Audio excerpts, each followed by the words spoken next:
Speaking is a very special guest, the long-serving Chief Minister, former Chief Minister of Jammu and Kashmir, and great national leader who's seen several winters and summers in Indian politics, Dr. Farooq Abdullah. Dr. Farooq Abdullah, thank you very much for joining me on Frankly Speaking tonight. And how do I begin to say, Kashmir की वादियां आज आपसे क्या कह रही हैं? क्या कह रही हैं? मौसम बहुत खुशगवार है, सियासी उथल पुथल है और लोग इंतजार कर रहे हैं कि कब अब इलेक्शन का बिगुल बजेगा। इलेक्शन के बिगुल बजने तक कुछ ऐसे मुद्दे सामने आएंगे जो मुद्दे बहुत सालों से, दशकों से लोगों के दिल में नासूर की तरह चुभ रहे हैं। और कल ही जम्मू और कश्मीर हाई कोर्ट ने डिसाइड किया कि रीस्टार्ट होगा ट्रायल इनटू द नदी मर्ग मैसेकर ऑफ 2003, जिसमें 24 कश्मीरी हिंदूज को अपने घरों से घसीटा गया था और टेररिस्ट द्वारा मार दिया गया था। ये लश्कर तैयबा के टेररिस्ट हैं। मैं पूछना चाहती हूँ फारूक अब्दुल्ला साहब, क्या ये जो हाई कोर्ट का फैसला है, आप इससे खुश हैं? ये खुशी का सवाल नहीं है, इंसाफ का सवाल है। बेगुनाह मारे गए, बेगुनाह हिंदू भी मारे गए, मुसलमान भी मारे गए।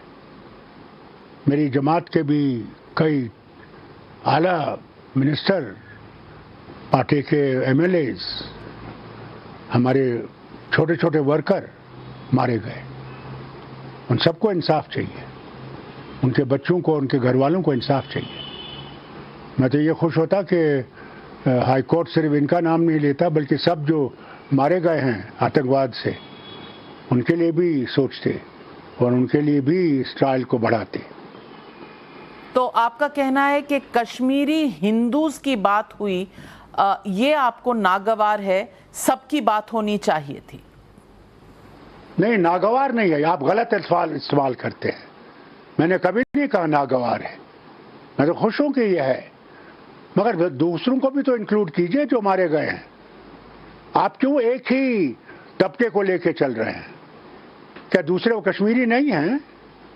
क्या वो हिंदुस्तानी नहीं हैं? वो हिंदुस्तानी हैं, पर कश्मीर में हैं। जो कश्मीरी हिंदू हैं उन्हें कश्मीर से निकाल दिया गया और 32 साल से वो इंतज़ार कर रहे हैं इंसाफ का, जो उन्हें आज तक कभी मिला ही नहीं। इसीलिए कश्मीरी हिंदूज़ की अगर बात होती है तो ये नहीं होता कि हम बाकियों की बात नहीं कर रहे हैं। हम ये कह रहे हैं कि इनकी आहें, इनके रोने की सिसकियां किसी के कानों तक क्यों नहीं पहुंचती हैं? मैं नहीं जानता, कि आप दिल्ली की हुकूमत से पूछिए। आपका कुछ लेना देना नहीं है। मैं पूछना इसलिए चाहती हूं क्योंकि जब भी कश्मीर की कोर्ट ने आप इसका फैसला किया है, आप क्यों बार बार इसको रिपीट कर रही हैं? कोर्ट ने फैसला कर दिया कि वो सुनना चाहते हैं, लेकिन कोर्ट अब उनका फैसला सुनिए, ट्रायल चलने दीजिए। कोर्ट का तो फैसला कई चीजों पर हम तो पहले से चाहिए। कहते हैं कि इन बेचारों को वापस लाइए, घर लाइए इनको। कौन कहता नहीं लाइए? हम तो हर वक्त ये कहते हैं। पर ये निकले तो आपके समय थे फारूक अब्दुल्ला साहब, आप रोक लेते। हुजूर, कौन निकालने वाला था? कभी ये सोचते हैं आप? क्या मैंने बंदूक उठाई?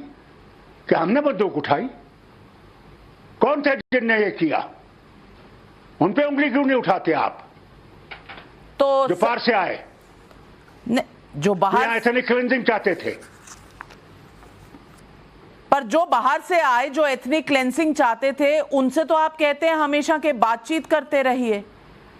आप ये तो कभी नहीं कहते कि इन्होंने मारा है कश्मीरियों को, हिंदुओं को, मुसलमानों को। आपको मुसीबत ये है that your mind is one set mind.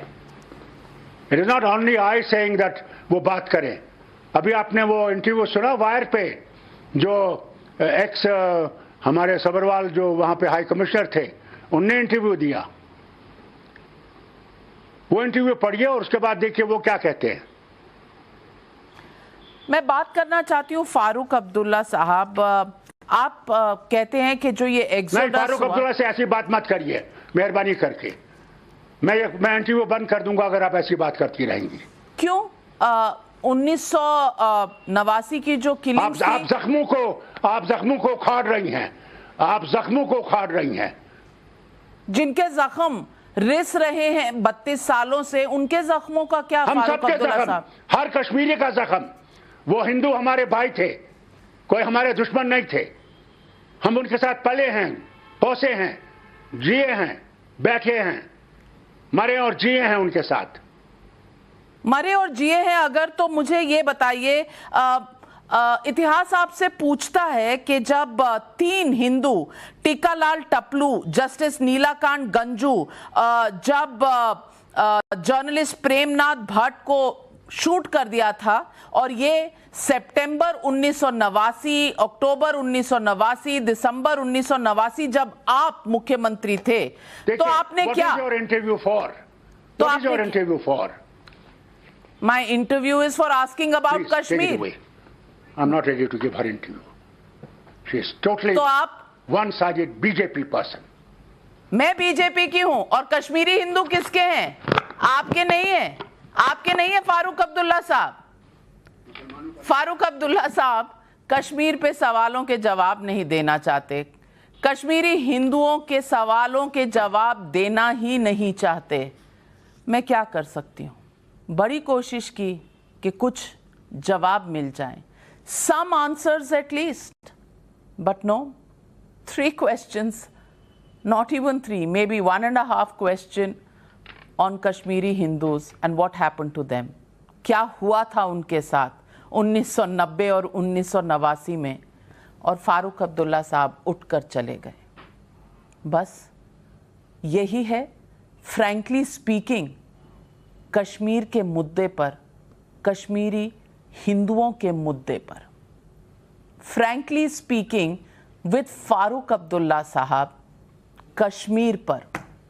कहते हैं कश्मीरी हिंदू हमारे हैं, सब हमारे हैं, लेकिन उनके रोते हुए, सिसकते हुए आंसुओं को एक बार भी जवाब देने के लिए तैयार नहीं है फारूक अब्दुल्ला साहब। गुस्सा आता है उन्हें, उनका क्या जो 32 सालों से इंसाफ ढूंढ रहे हैं, उनके आंसुओं का, उनके गुस्से का अंदाज़ा है किसी को? मैं छोड़ती हूँ ये आज पब्लिक और व्यूअर्स के ऊपर कि वो तय करें क्यों फारूक अब्दुल्ला साहब उठकर चले गए।